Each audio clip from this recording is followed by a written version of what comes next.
Hello, I'm Kelly Acheson coming to you from Menasha, Wisconsin, and today I have a really easy card to show you with a super fun punch tip. Can you see the ends of my greeting layer here? We're going to do that with the Curvy Trio Punch. Fun. I'm going to show you exactly how to do it. You can make it any size you need it. We're using the Helping Me Grow stamp set today, and this set is much bigger than it appears on the front of the case. So you've got some really neat looking flowers and lots of greetings. And here's a little label that you can use that matches one of our dies also. So let's get started and I'll show you how easy this card is. I'm going to start with a layer of Whisper White cardstock here that's 3 1/4 wide by 4 3/4 long.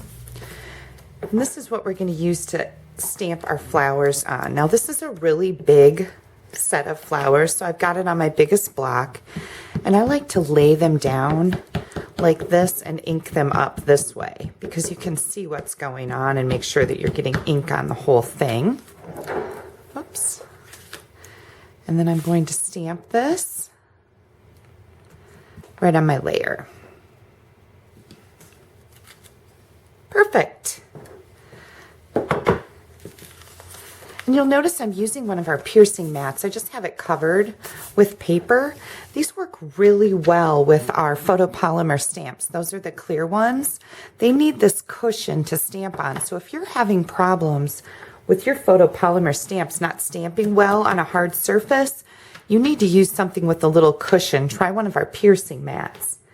The next thing I'm going to do here is I'm going to punch out the end of my greeting layer, and this is just 1 inch wide, and then it doesn't matter how long it is because we're going to trim it up.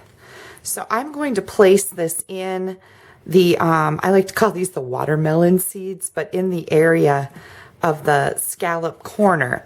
Normally, you would take a layer of paper and you would put it in here, and it would rest on the guides that are here to make it go into the corner perfectly.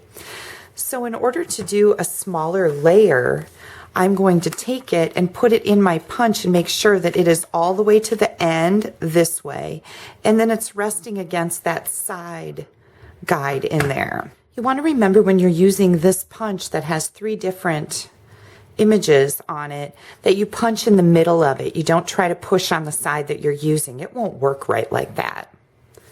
We're going to slide this in and punch it, and that looks great. And now you're going to take it and turn it so that it's on the other side of the punch. You don't have to take it out and flip it over.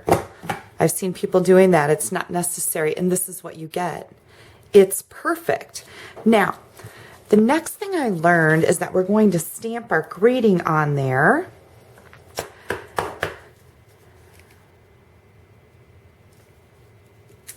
And once we have that done, this is when you can determine how long your layer needs to be.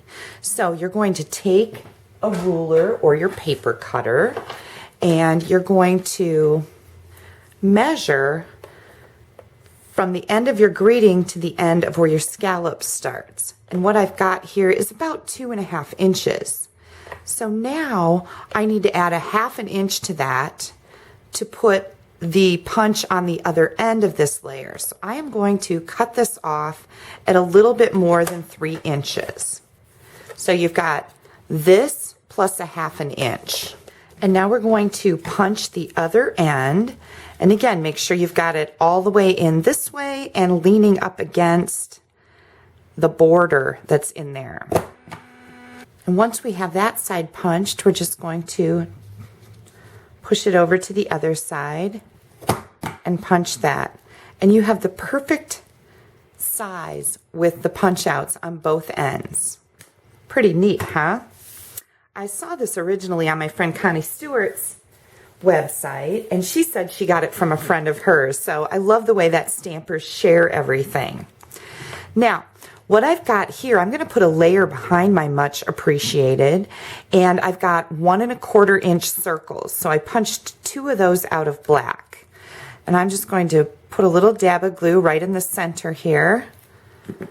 And I'm going to glue this piece onto both circles. And I'm just kind of centering them. Oops, I've got some glue on my hands. I'm just going to center them on the end and make sure that they look like they're even. Once I have that done, these are 1 1/4 inch circles, so you need a piece of cardstock that's 1 1/4 inches also, and the length depends on how big your greeting is. So I know that this one will fit on here perfectly.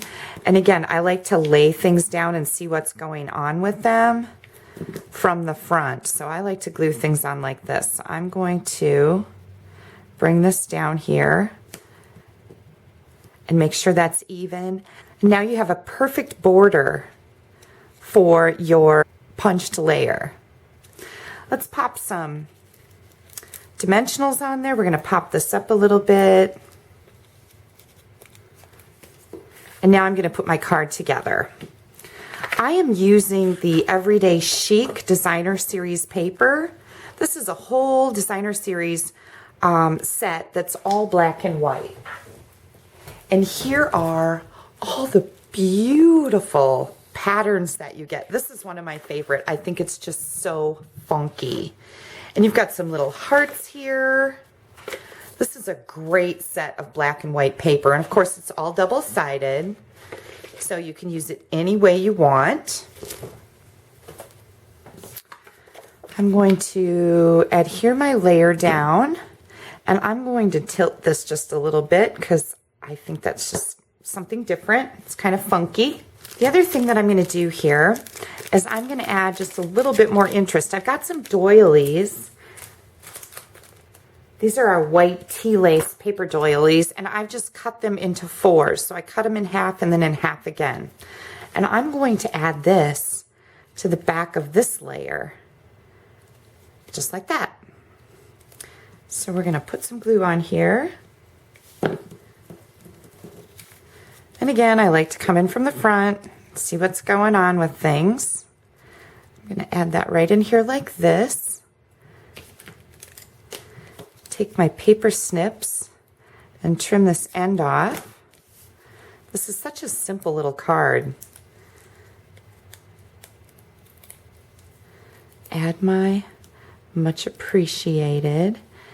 And then not many cards go out of my house without some bling on them, because I just think that adds a lot to our projects. I'm going to put some rhinestones on. Girl's best friend, right? Gotta have the diamonds. And I'm also going to add 1 of each size right up here. And that just really kind of, I don't know, makes it kind of glamorous and cool looking.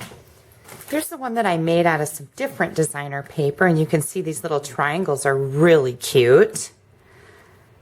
And on the inside, again, I stamped some of my flowers, and then I'll be able to write in here. I am also sending these out as thank you cards for my online orders. So I hope you enjoyed this tip with the punch. I thought it was just a moment that I went, oh my gosh, that's so cool. If you don't have a Stampin' Up! Demonstrator, I would be happy to earn your business. Please pop me an email at kelly@astampabove.com, and also check out my blog, astampabove.com. I will have the complete ingredient list and all the sizes listed on there for this card along with the video. So add a little sparkle to somebody's day. Send them a card.